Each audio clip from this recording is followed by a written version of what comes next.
पिछले लेक्चर में हमने होमोजीनियस मिक्सचर के बारे में पढ़ा था। आज के लेक्चर में हम हेट्रोजीनियस मिक्सचर के बारे में पढ़ेंगे।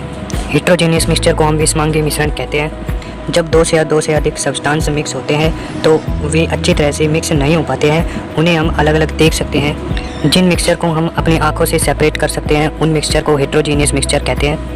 एग्जाम्पल के लिए आप वाटर में ऑयल मिला लीजिए, उसमें आप वाटर और ऑयल को अलग कर सकते हैं। आप अपने आंखों से देखकर वाटर और ऑयल के मिक्सचर को बता सकते हैं। हेट्रोजीनियस मिक्सचर दो प्रकार का होता है, एक कोलॉइड और एक सस्पेंशन। सबसे पहले हम कोलॉइड के बारे में पढ़ेंगे। कोलॉइड मिक्सचर एक समान पूर्ण कंप्लीट मिक्स नहीं होते। इसमें जो सब्सटेंस होते हैं वे एक दूसरे से बिखरे हुए नजर आते हैं, उन्हें कोलॉइड सॉल्यूशन कहते हैं। कोलॉइड के चार भाग होते हैं, फोम, इमल्सन, सोल, एरोसोल और जेल।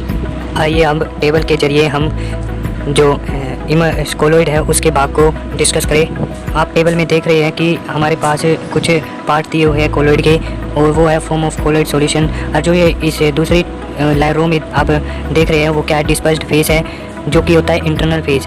और जो आपका डिस्पर्जन मीडियम होता है वो क्या होता है, एक्सटर्नल फेज होता है। उनके कुछ एग्जांपल हमें दिए गए टेबल में सबसे पहले हम first form of colloid solution के बारे में बात करते हैं, जो कि है फोम। जब इंटरनल फेज यानी डिस्पर्स्ड फेज वो गैस हो और एक्सटर्नल फेज जो डिस्पर्जन मीडियम है वो लिक्विड हो, उस फेज को हम क्या कहते हैं, फोम कहते हैं। फोम यानी एक कोई भी सब्सटेंस ले लीजिए, उसके अंदर का भाग क्या हो, गैस हो, और बाहर का भाग क्या हो, लिक्विड हो, उसको क्या कहते हैं, फोम। इसके एग्जांपल है जैसे साबुन का झाग होगी, शेविंग क्रीम होगी और सोडा वाटर हो गया। दूसरा कोलॉइडल पार्ट है हमारा सॉलिड फॉर्म।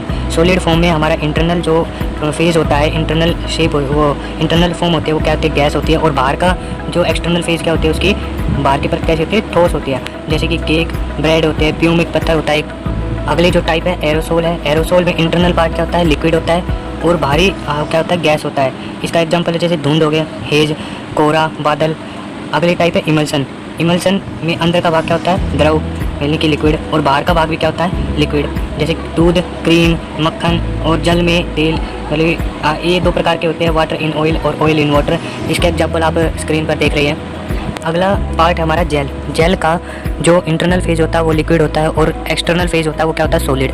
इसका एग्जांपल है जैसे दही, पनीर हो गया, चीज़, जेली, जूते की जो पॉलिश होती है वो भी जेल के टाइप की होती है। अगला पार्ट है सॉलिड एरोसोल।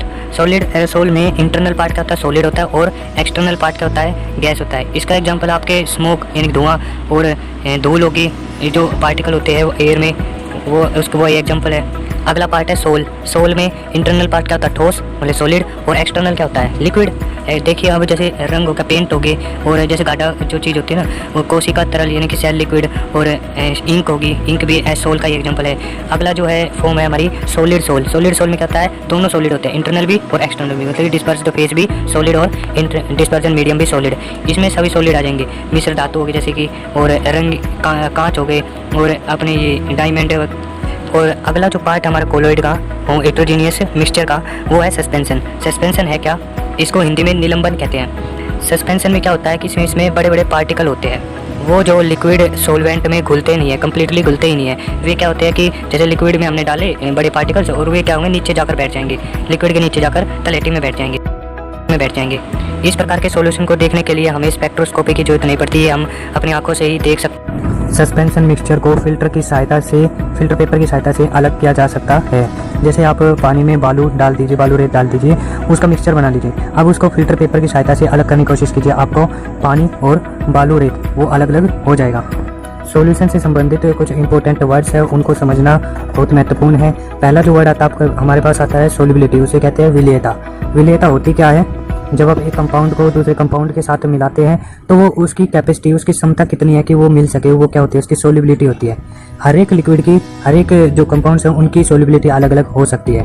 अब हमारे पास आता है मिसिबल कंपाउंड्स। मिसिबल कंपाउंड्स वो होते हैं जो जैसे हम जो लिक्विड है और लिक्विड को मिलाते हैं तो वो क्या होता है, वो कम्प्लीटली मिक्स हो जाते हैं, ठीक है।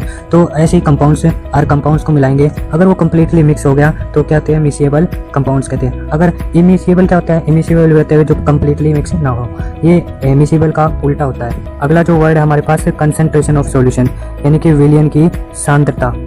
सोल्यूट और सॉल्यूशन के रेशियो को क्या कहते हैं हम, कंसंट्रेशन ऑफ सॉल्यूशन कहते हैं। यानी मतलब क्या इसका कि हम सॉल्यूशन लेते हैं, उसमें कितनी अमाउंट हमने सोल्यूट की डाली, वो हमारी क्या होती है, कंसंट्रेशन। सोल्यूट की कितनी कंसंट्रेशन हमने सॉल्यूशन में मिलाई।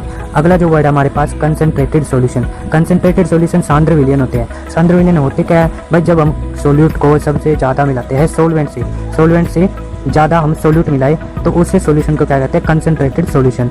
जैसे आप एग्जांपल ले सकते हो पानी और चीनी का। आपने चीनी इतनी ज़्यादा मिला दी कि पानी आपने थोड़ा लिया और चीनी की मात्रा ज़्यादा ली, तो वो कौन सा होगा, कंसंट्रेटेड सॉल्यूशन। अगला जो पॉइंट है हमारा डाइल्यूट सॉल्यूशन। ये क्या है, सॉल्वेंट की जो मात्रा होती है वो ज़्यादा हो और सोल्यूट की कम हो। इसी तरह से हम पानी ज़्यादा ले लें और चीनी को कम ले लें तो संतनु सॉल्यूशन यानी डाइल्यूट सॉल्यूशन कहते हैं उसको।